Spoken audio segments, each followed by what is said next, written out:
Hi, this is Kenyatta, and this is part two of Abiding in the Secret Place.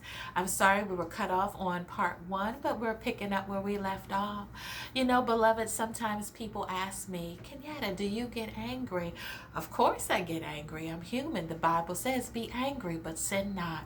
And I've learned over the years to run to my secret place, to run to my prayer closet where I can scream out to God in tears, where I can lay my troubles before Him until He caresses my soul and brings back my joy, brings back my peace, brings back my laughter. I stay there until peace comes. I stay in the secret place.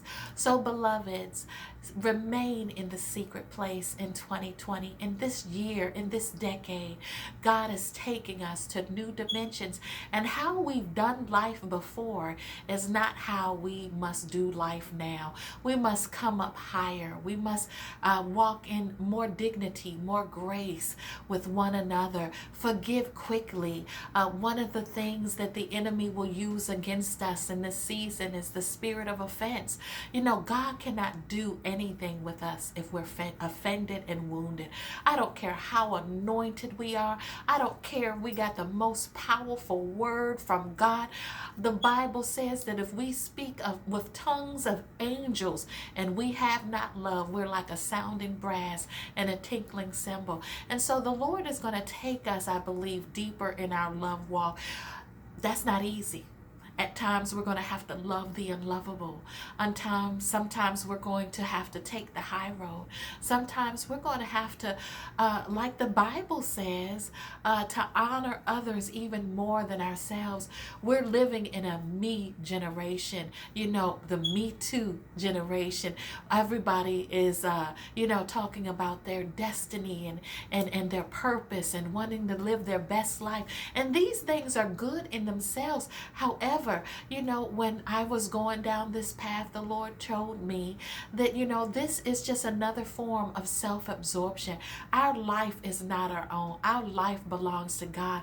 And beloveds, if God calls us to be a prayer warrior in our prayer closet and no one will ever know our names, do you know that that is the most precious assignment we can ever have, is to be intimate with God? That is what we were created for. We were created to abide in that secret place. And beloveds, we have to guard against the spirit of distraction, because the enemy will use people, he will use situations, he will use offense, he'll use our own emotions and even those good things to us distract us. Beloveds, I remember a period of time in my life where I was so wounded and offended that I couldn't even pray and intercede at the level God wanted me to, because the only thing I could do when I came into my prayer was cry about my wounds and offenses. And beloveds, God can't do anything with us until we're healed.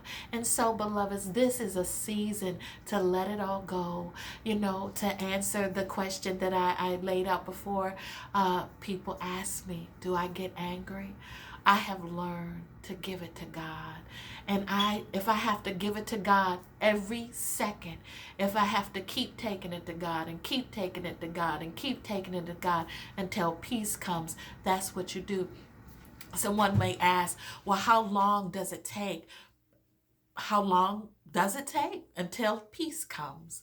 You do it until peace comes. You pray until peace comes. You labor until peace comes. And beloveds, I truly believe that as we're in the presence of the Lord in this season, at the end of 2020, we're not even going to recognize ourselves, because we're coming up higher to that place that God would have us to be spiritually, but also emotionally.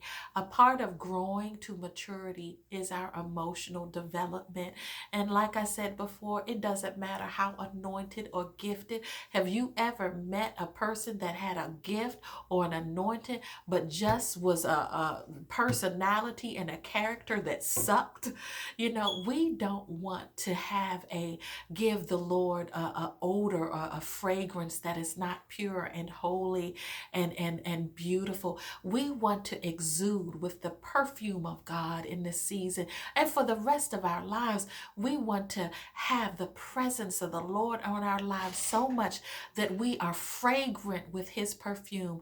We are fragrant that when we encounter others, others will be like, oh my goodness, I have just been splattered with honey, because we are so sweet with the presence of the Lord. And beloveds, that takes maturity to get to that place.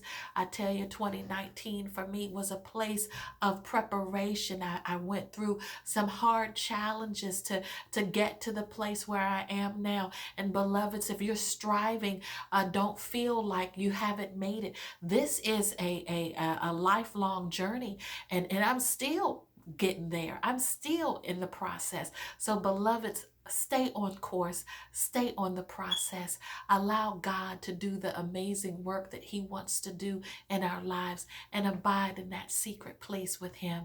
That is the place to be for 2020 and beyond. Remain there, live there, move in, pack your bags, and abide in the secret place of the Most High, where there is peace and there is protection and immunity from the attacks of the enemy. Is there a place in God where we don't feel the arrows? Yes, there is. I am a living witness, beloveds, that there can be chaos going all around you, but yet in God, you're singing and you're dancing, and people are looking at you like, are you all right? Because you have peace and everybody is going crazy.